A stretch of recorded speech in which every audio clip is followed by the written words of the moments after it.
to Dramas Updates 2.0. السلام علیکم ناظرین، کلوس عثمان سیزن 6 ایپیسوڈ نمبر 2 کے پارٹ 2 میں خوش آمدید۔ جیسا کہ پچھلی قسط میں بیگم خاتون اپنے بھائی یوسف کو کہتی ہے کہ اب ہماری قسمت آپ کے ہاتھ میں ہے اور آپ جلدی کرو، فاطمہ خاتون کے ساتھ تعلق کو بڑھاؤ۔ کائی قبیلے میں بہان صاحب اپنی فیملی کے ساتھ ہوتا ہے۔ وہاں پر سروجا اپنی ماں کو کہتا ہے کہ بابا نے عثمان صاحب اور علاؤدین کی جان بچائی ہے۔ یہ سن کر ازال خاتون خوش ہوتی ہے اور کہتی ہے ماشاءاللہ میرے شوہر، اب قلعہ عثمان صاحب تو صرف آپ کو ہی دیں گے۔ تو بہان صاحب کہتے ہیں تب سارے سرداران میرے نیچے ہوں گے اور میرے حکم کو مانیں گے۔ اب میں نے وہ قلعہ کما لیا ہے تو عثمان صاحب وہ قلعہ مجھے ہی دیں گے۔ تو ازال خاتون اپنے شوہر کے منہ میں اخروٹ ڈال کر کہتی ہے کہ جی ہاں، آپ درست کہہ رہے ہیں، عثمان صاحب قلعہ آپ کو ہی دیں گے، ہمارے ہوتے ہوئے یہ قلعہ کسی اور کا نہیں ہو سکتا۔ بہان صاحب کہتا ہے قلعہ تو عثمان صاحب مجھے ضرور دیں گے، لیکن سروجا تم فاطمہ کو اپنا تحفہ ضرور دو۔ سروجا کہتا ہے میں وہ تحفہ ضرور دوں گا بابا، لیکن اگر وہ قبول نہ کریں گی تو؟ ازال کہتی ہے تم ایک خوبصورت اور نوجوان ہو، وہ آپ کا تحفہ کیوں نہیں قبول کرے گی؟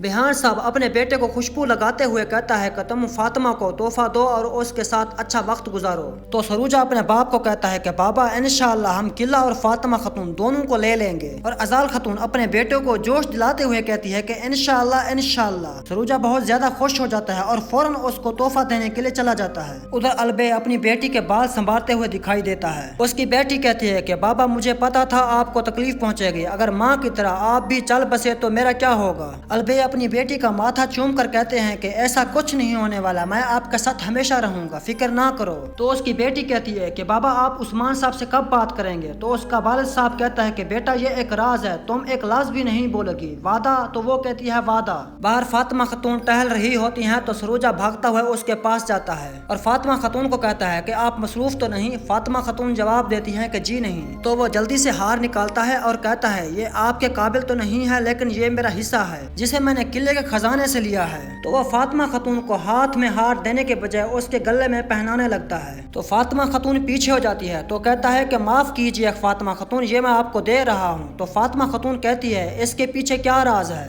پھر اسی لمحے یوسف بھی وہاں پر آ جاتا ہے اور کہتا ہے کہ آپ اس کی اچھی میزبان رہی ہیں اس لیے یہ دے رہا ہے۔ سروجا بھی یوسف کے اوپر طنز کرتے ہوئے کہتا ہے کہ اس لیے آپ ہی یہاں ہو۔ پھر یوسف فاطمہ کو کہتا ہے کہ میں نے سنا ہے کہ آپ کو کمان میں بہت اچھی مہارت حاصل ہے۔ پھر وہ سروجا کو دھکا دے کر اس کو دکھانے لگتا ہے اور کہتا ہے کہ میں نے اس کو قلعے کے خزانوں میں دیکھا ہے، اس لیے آپ کے پاس لے کر آیا ہوں۔ میں نے سوچا اگر یہ آپ کے علاوہ کسی اور کے ہاتھ میں گیا تو ضائع ہو جائے گا۔ فاطمہ خاتون ان دونوں کو تحائف کو واپس کر لیتی ہے اور کہتی ہے کہ عثمان صاحب کی بیٹی ہر کسی سے تحفے تحائف نہیں لیتی۔ اس کے بعد وہ پھر وہاں سے چلی جاتی ہے۔ پاس بیٹھی ہوئی الجن خاتون بھی یہ سارا منظر دیکھ کر ہنسنے لگتی ہے۔ پھر اس کے بعد برسا میں کمانڈر لوکس کو دکھایا جاتا ہے۔ لوکس اپنے کمانداروں کو کہتا ہے کہ مسلمانوں کی یہ مقدس امانتیں ہمیں بہت زیادہ فائدہ دیں گی، ہم لوگوں کو اس کو بڑے اچھے طریقے سے استعمال کرنا چاہیے۔ تو ایک کمانڈر کہتا ہے طاقت ایک بہترین تحفہ ہے کماندار، اور آپ یہ طاقت کس کو دیں گے؟ تو لوکس جواب میں کہتا ہے جب کراچی سردار اور عثمان صاحب ایک دوسرے کے آمنے سامنے آئیں گے تو وہ میرے راستے سے ہٹا دیے جائیں گے۔ اس کے بعد ایک اور کمانڈر کہتا ہے کہ کراچی صاحب زیادہ طاقتور ہے، اس کی سمندروں کے اوپر حکومت ہے اور دن بدن اس کے سپاہی بھی بڑھتے چلے جا رہے ہیں۔ اور اتنے میں اولوفیرا خاتون آ جاتی ہے اور کمانڈر لوکس ان سب کو واپس بھیج دیتا ہے۔ پھر کہتا ہے میری پیاری اولوفیرا، تم دیکھ رہی ہو میں امن کے لیے کتنی کوشش کر رہا ہوں، مگر عثمان صاحب کارا دن قلعہ لینے کے بعد جشن کی دعوت منا رہا ہے اور سب کو اپنے پاس بلا رہا ہے اور میں چاہتا ہوں تم اس دعوت میں شریک ہو۔ اولوفیرا خاتون جواب میں اس کو کہتی ہے کہ میں معذر خواہ ہوں، میں ایسا نہیں کر سکوں گی۔ لوکس اولوفیرا خاتون کے پاس جاتا ہے اور اس کو کہتا ہے تم مت بھولو کہ میں تمہارے پاس کیوں گیا، تمہارے پاس اتنی طاقت ہے کہ تم جاؤ عثمان کے پاس اور اس کو میری نیک خواہشات کے بارے میں بتاؤ، اسے یقین دلاؤ اور اسے یہ بھی کہو کہ میں اس کو دعوت دے رہا ہوں۔ اس کے بعد اولوفیرا خاتون رضامند ہو کر وہاں سے چلی جاتی ہے اور اس کے جانے کے بعد لوکاس اسلیا سے کہتا ہے کیا تم جانتی ہو ترکوں کا جشن کب ہے؟ اور اس کو کہتا ہے کہ اس دعوت میں کچھ ایسا ہو کہ اس کی خوشی موت میں تبدیل ہو جائے۔ اسلیا پوچھتی ہے یہ کیسے ہوگا جناب؟ لوکاس اسے زہر کی بوتل نکال کر دکھاتا ہے اور کہتا ہے کہ یہ چنگاری جو تمہارے ہاتھ پر رکھی جائے گی پورے جنگل میں آگ لگا دے گی،